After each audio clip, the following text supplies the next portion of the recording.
Have the Broncos solved their biggest issue/issues heading into training camp, which is officially just 1 week away?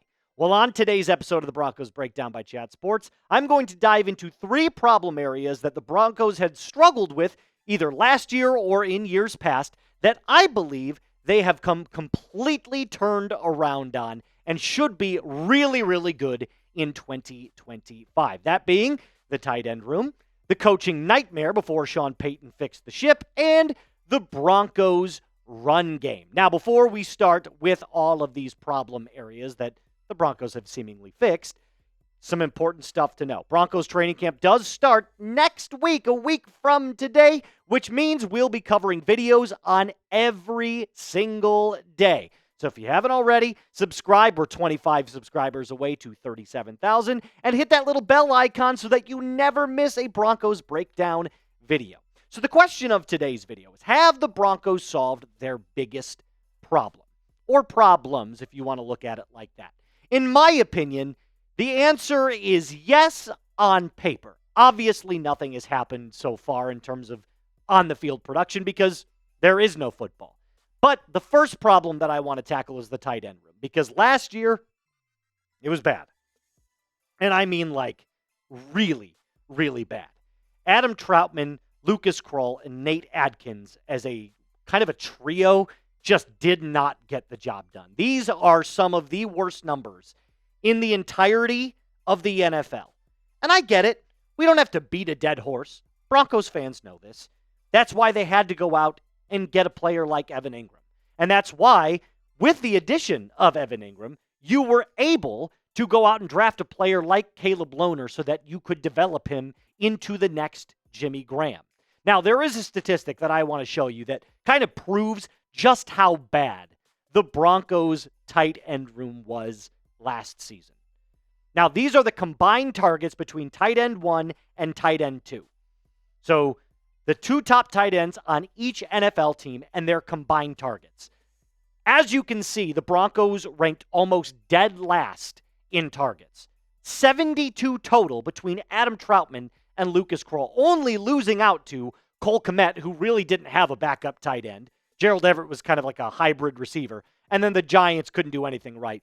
You were even beat out by Kyle Granson and Mo Alley Cox in Indianapolis. So that, kind of displays, to me at least, that this was the biggest area of need for a young quarterback up and coming in Bo Nix, which is why they went out and got Evan Engram. By the way, Ingram's going to beat those numbers by himself. I think Engram will easily get somewhere between 80 and 100 targets this year. I mean, let's just take a look at the last couple of seasons by itself. 114 receptions, and there was probably, 135, 140 targets there? Same with 2022. 73 receptions, probably somewhere around 95 targets. And then last year, before the injury, was already at 47 receptions, so we can roughly assume around 60 targets in general. But that's my point. Engram will absolutely solidify the Broncos' tight end room. I'm not saying it's going to be elite, but it will be at least back to the even playing field. And for Bo Nix, he should know that the most elite quarterbacks in the NFL utilize their tight ends to perfection. They're the ultimate safety blanket, the ultimate bailout weapon. I can name a bunch right off the top of my head. Josh Allen has Dalton Kincaid and Dawson Knox. Patrick Mahomes has Travis Kelce. Lamar Jackson has Mark Andrews. I mean, the list just goes on and on and on.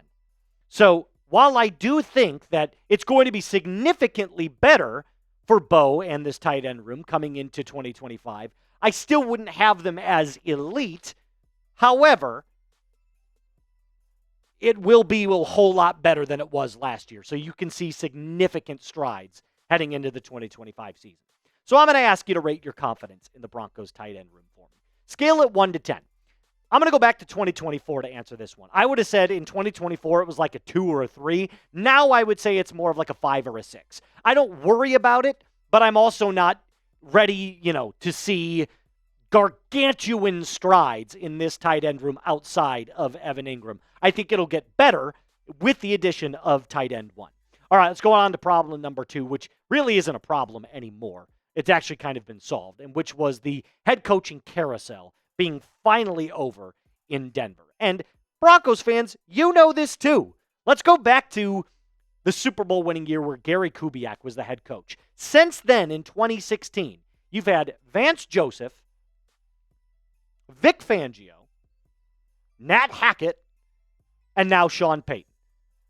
So, I mean, let's just take a look at all of the guys listed here. I mean, it has just been a circus of coaches in there. Granted, some of these guys, Vance Joseph's our DC, have legitimate strengths on their side of the ball, but not everyone can be a CEO-type head coach. Vance Joseph couldn't get the offense right, same with Vic Fangio, and a lot of that had to do with the quarterback. Nat Hackett was a disaster from start to finish. Sean Payton now has taken a team that was considered a dumpster fire just 2 or 3 years ago and has turned it into a respectable playoff team right now. That's not even to say where he can take this team this year and the years going forward. So he has completely restructured and rewritten the narrative. And this is a future Hall of Fame coach, right? Just like the grass is green and the sky is blue. And there's a reason he gets paid the second most out of any head coach in the NFL. It's for reasons like this. You needed someone to come in and do a complete overhaul. Someone to say, yeah, look, the Russell Wilson contract was dog water. We're moving on from him. And believe it or not, there was actually a 4-step plan that at least I identified for what Sean Payton had to do when he came in. And the first one being, like I said, move on from Russ. Then you got to get your franchise quarterback. Did that too. Then you got to strengthen the defense. Went from the worst in the NFL to number 1 in the league. And then, of course, to get your jokers, which is a Sean Payton specialty. And I believe with Ingram and with R.J. Harvey, who we'll talk about here in just a little bit, he's got them. So the coaching carousel, the coaching nightmare is completely over. It's calm waters ahead, at least on the head coaching front. Now, before I get into my very last point, my last problem area that the Broncos faced in 2024, I know a lot of people have been complaining that the sale has officially ended, and it did. It only lasted about 48 hours. But this really, really cool Denver Broncos jersey, which is completely customizable, is still only $49.99. We'll be getting some new items here to showcase for you in just a little bit, but if you do want to end up purchasing this item, I made it super easy for you. I put the link in the comments and description of today's video. Or if you feel like doing it the long way, chatsports.com/Broncos jersey. Completely customizable in a very cool, sleek midnight black and a very breathable fabric. Perfect for the summer months and showing off when you're at the bar, out with friends, or just kind of lounging around your house. The last biggest problem was the Broncos run game. Now, again, I feel like, these are statements that all Broncos fans at least know. But I want to kind of back up why I believe the Broncos run game was so horrendous last year. So I went and deep dived, took a look at the advanced analytics for running backs inside the red zone. Because really, where your most creativity should come is inside the red zone, because that's where you're trying to score.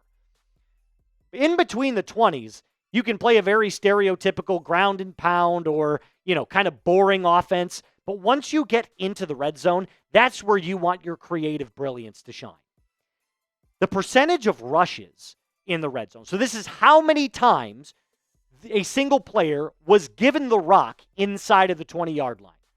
Now, just for a frame of reference, Saquon Barkley was up towards 79% in this category.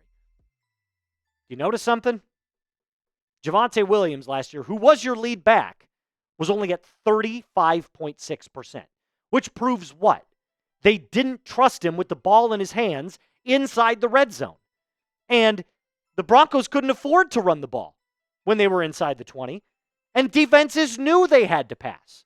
So your red zone play percentage, your red zone success percentage is going to take a massive hit if you can't flip your play calling.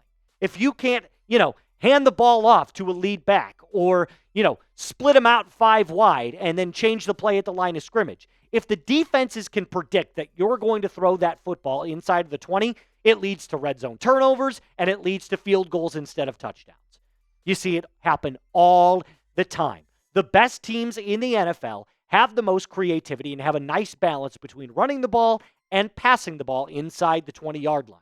And last year, the statistics, again, awful. If your lead back only got you 513 yards, that's brutal. Saquon Barkley pretty much quadrupled that number. And again, probably the best running back in the league, so not a fair comparison. But with the addition of J.K. Dobbins and drafting R.J. Harvey, you should see a lot more creativity from Sean Payton when you're getting ready to score.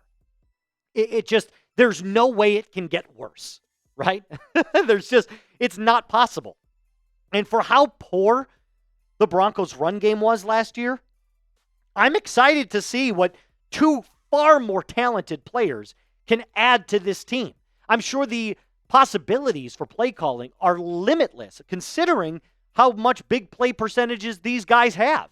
J.K. Dobbins is third among active running backs in the NFL. And he also averages 5.2 yards per carry, which, by the way, is second among active running backs in the NFL. So, talent-wise, we've seen a complete overhaul in the running back room. We've seen a complete overhaul in the tight end room. And with Sean Payton at the helm, good things are coming for the Denver Broncos in 2025. And if analysts and haters, outside of Broncos country can't see that, they're in for a very rude awakening. Now, before I end today's stream, I do want to remind you that we are going to be covering all of the Denver Broncos training camp through its entirety, from the time that the rookies get there on the 16th to the time that it basically ends in the middle of August. As soon as there is an update surrounding any of your favorite players, we will cover it. So it's the best time to join the Broncos country here on the Broncos Breakdown by hitting subscribe. That's going to do it for us here on today's episode. Remember to like the video. As always, be cool.